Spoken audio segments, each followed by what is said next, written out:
Hear ye, hear ye, hear ye. All persons having anything to do before the Honorable Beverly Cannoni, the Justice of the Superior Court, holding in Dedham within and for the County of Norfolk. Draw near, give your attendance, and you shall be heard. God save the Commonwealth of Massachusetts. This court is in session. Please be seated. Good morning. Could you state your name and spell your last name for the jurors, please? Kelly Dever, last name D-E-V-E-R. And what do you do for a living, President? I'm a police officer. Nothing like an unfriendly witness to really get your morning going. Oh, y'all, I'm sure this witness isn't thrilled to be here. Do you want to be here tonight? She does not want to be there at all. She's already like, I do not want to be there. I do not want to testify. I do not want to answer your questions. I have no relation to this case, so... I didn't ask you that. I asked you if you want to be here today. Objection. This isn't direct. I'm sure she's not thrilled. So it's your witness. I understand. She can... No comments, just questions. Not, I understand. That is a Do you question. want to be here today now? It's your witness. Oh boy, we're having like the defense attorneys defense attorneying at each other.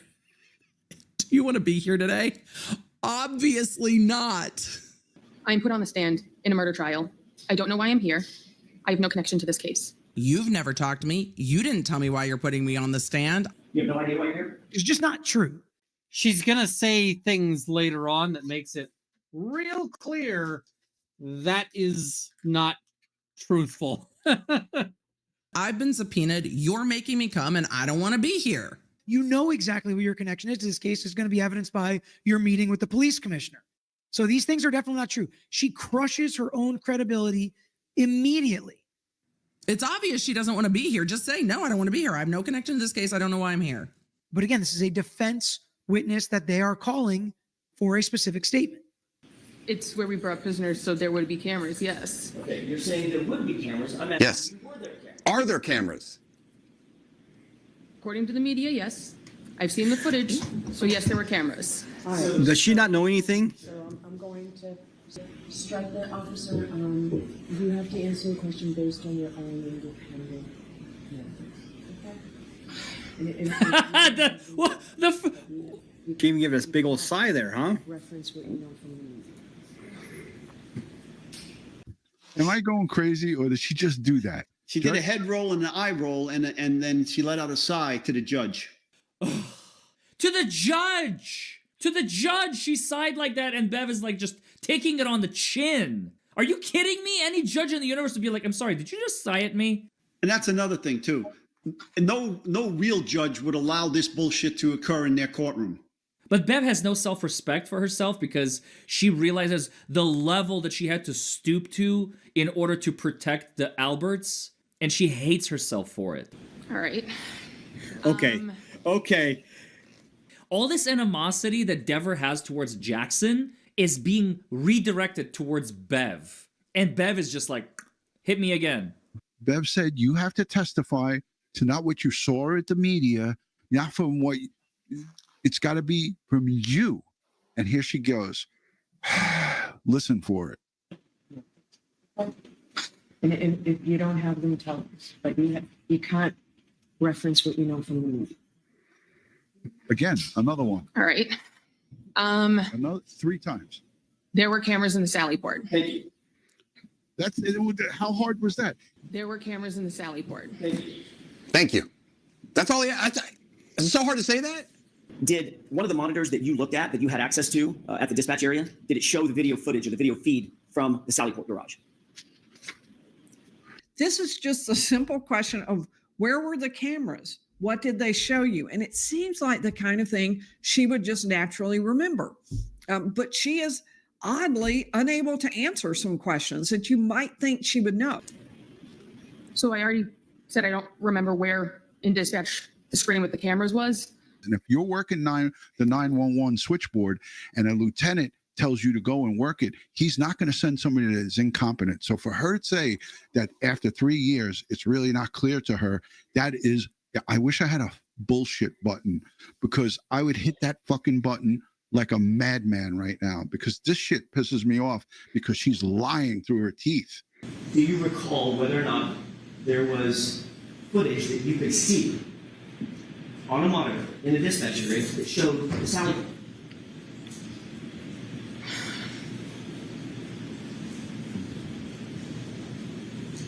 I'm going to go with yes. Okay. She doesn't remember. Clarification. How long? So I don't know what that means. So what do you mean you're going to go with yes? Is your answer yes? She doesn't remember. 1 minute, 37 seconds later.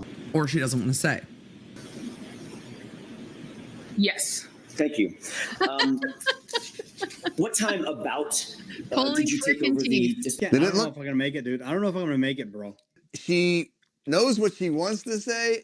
I think she knows what she's told to say. And I think right there for about 10 seconds, she was debating. What you saw right there was her, like, literally career flashing before her eyes. So we've discussed this previously. I can't make that statement on the stand because I've been provided information released by the defense that What? it was a distorted memory. Therefore, I can't state it because at this point it would be a lie. So it was a willing conversation. I've spoken with their legal team. Because of the fact I was provided factual information that showed a statement of mine was a false memory, it was not a lie. Therefore, I made it in good faith and I retracted given information that it could not be accurate. Ms. Dever, did you understand my question? I've spoken with their legal team. Isn't their legal team like the U.S. Attorney's Office? Help me out. You with don't. that, G. You don't. You don't have a false recollection. You know what you saw. Ma'am, can we get back to I don't even know why I'm here? Because it seems that you do know why you're here. So she had a conversation, right? And she made all these statements, which we're going to hear even more. And then all of a sudden now she's saying, oh, it was all a false memory. How can it be a false memory, Brian? It's giving you know exactly why you're here and you don't like it. I'm telling you, you remember stuff, man. You remember stuff. Yeah. And you regurgitate it because you want to tell somebody. Yeah. She remembered it specifically because Higgins was a witness in that case. So she added details to her false memory, which is just hard to understand. Right? Especially when they ask you a question. What do you see? Well, I saw Brian Higgins come in with the chief. You know, they went to the Sally Port and hung out. Not a big deal. Yeah. Not a big deal. That's not a lie. That's not a false memory. She's trying to smart her way out of it, but she can't outsmart Jackson. No, it's only going to get worse, G. Let's continue. Yes, I did. You threatened to charge me with perjury during our phone call. What? Okay, first of all, the defense attorneys cannot charge you with perjury. That's not how it works. You're a police officer. The fact that you don't know that troubles me. She knows as a cop that's bullshit. They can't lock her up. They can't charge her. Only the police can arrest you, or the DA's office can arrest you, and only the DA's office can charge you. Jackson wasn't going to charge her with perjury because Jackson can't. No, Emily, back up. You threatened to Jackson can't charge you with shit. He's no longer a district attorney. Let's talk about the roles of defense counsel and what we can and cannot do, because I can tell you for free, one of the powers I do not have and Jackson does not have and any other defense counsel does not have is the power to charge anyone with perjury. Wow. You threatened to charge me with perjury. This is why it's hard to call a witness when you don't know what they're going to say. I get that people don't believe her. I don't believe her either. She has been prepped by someone to say this. I do not find what she is saying to be credible. Did you have a conversation with anybody in the commissioner's office at Boston Police Department? Not about anything malicious. I didn't use the word malicious. Not the Jen McCabe. There's nothing nefarious answer. I didn't use the word malicious. Why do you say malicious? I love that out of Jackson. I didn't say nefarious. Why did you say nefarious? I didn't say malicious. Why did you say malicious? I love it. Not about anything malicious. I didn't use the word wasn't malicious. the question. Why do you say malicious? Not about anything malicious. That wasn't the question. It was my department saying, regardless of what I need to say on the stand, they support me. Right. Regardless of what you need to say on the stand, regardless of what you need to say on the stand. So you did talk to your department about it. Yeah. Boston Police Commissioner Michael Cox calls her into her office, and then all of a sudden, she gets amnesia. Do the right thing, and the Boston PD supports you. Wink, nod, say no more. Say no more. No matter what, we support you. It's like, were there any winks during that meeting? That's what I would have asked. There's nothing weird about that until you make it weird. When you're a rookie police officer coming from the Canton Police who's about to give testimony harmful to the prosecution, and the commissioner just says, I know they want you from the defense, but you don't worry, you just do the right thing. How is that not tampering with a witness? You want to keep working here? You're going to do the right thing. We'll support you. We'll get you a lawyer. We'll get you out of your lie to the feds. If you don't think that's coercive or a message, In my heart of hearts and my police sense tingling, somebody got to her. I don't know what to say to you. That's a lot more coercive than saying I was threatened by Alan Jackson to be charged with perjury. A year ago, she told the defense team over the phone that he said two things to her, right? We're going to support you no matter what your testimony is and do the right thing. Officer Dever, do the right thing. Now look at her face, bro. Look at the contempt on her face, dog. So he said my name correctly. He said Dever. And That's my mistake. Let's see. Like, you want me to repeat the question? So, Mr. Jackson, let's go. Don't cut off Mr. Jackson, okay?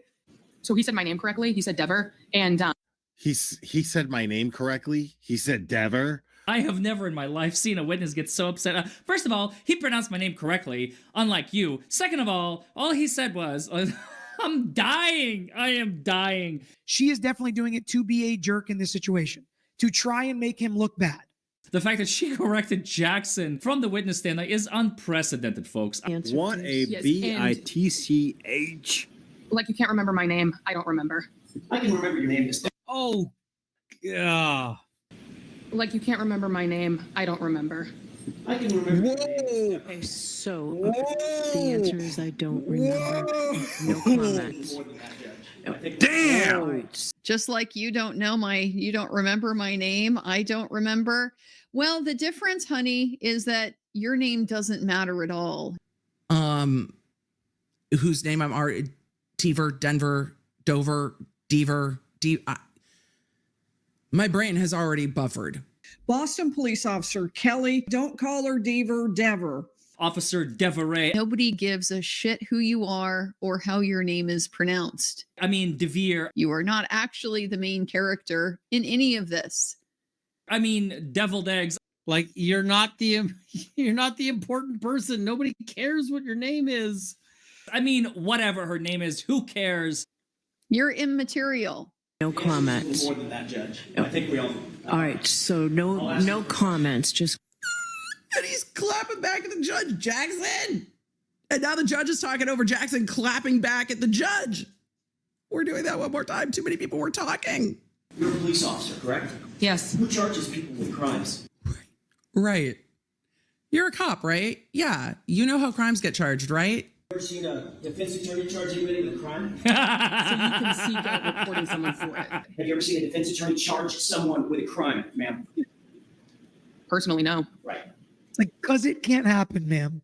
Fact of the matter is, nobody ever threatened you with perjury, did they? Oh, they did. Yes. That's I contacted the FBI regarding it. Oh, did you? I did. You have a report? The FBI! The FBI! The FBI! What? I contacted the FBI regarding it. Oh, did you? I did. The FBI. I have Why an were you email chatting with conversation where I FBI? sent the 2 questions I had. Just whoop. There it is. She responded, I will pass these along. I was contacted by their legal team. They reassured me perjury was not applicable. I find that really hard to believe that the FBI's legal team told her perjury is off the table. Like, really? Because I made a statement in good faith. Upon further information, I retracted it, corrected it, and made it clear that I could no longer say it because I knew that it was not a clear reflection of the events that took place. That's a mouthful. Yes. My question is, do you have a report from the FBI saying that you That's a mouthful. Sounds like a no. saying that you reported that someone on the Cameron defense team threatened to charge you, your words, with perjury? No. Report to that effect? No. No. Did you watch any of this trial? Clips in passing, but no, it's 6 hours a day. So I work during the day shift. Ma'am, we all find time. Now, I can tell you, I work during the day and I still end up watching 6 hours of this. Also, if the chat hadn't turned yet, she's like, it's 6 hours a day. I have a job. Right. We do too. This is our job. We're on jury duty. We're professionals. When you look at Dever, what are the two things that the jury's going to remember? Number one, she told the Fed that Berkowitz and Higgins were in the Sally Port the day of this incident. And the other thing there's three things. The other thing you're going to remember is she then claimed that never happened. I just made it up by accident. And then, of course, the third thing you're going to remember is her atrocious demeanor. So why did you come in here? She was going to lose her job. My entire job revolves around what I say on the stand right now.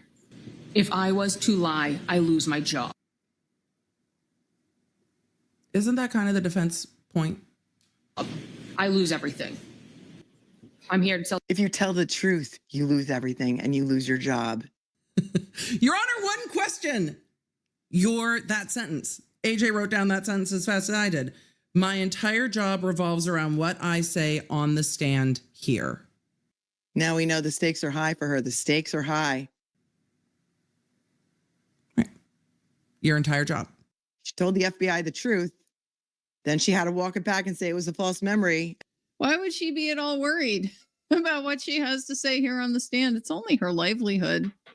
And now she's telling you that if she lies, her entire life is at stake.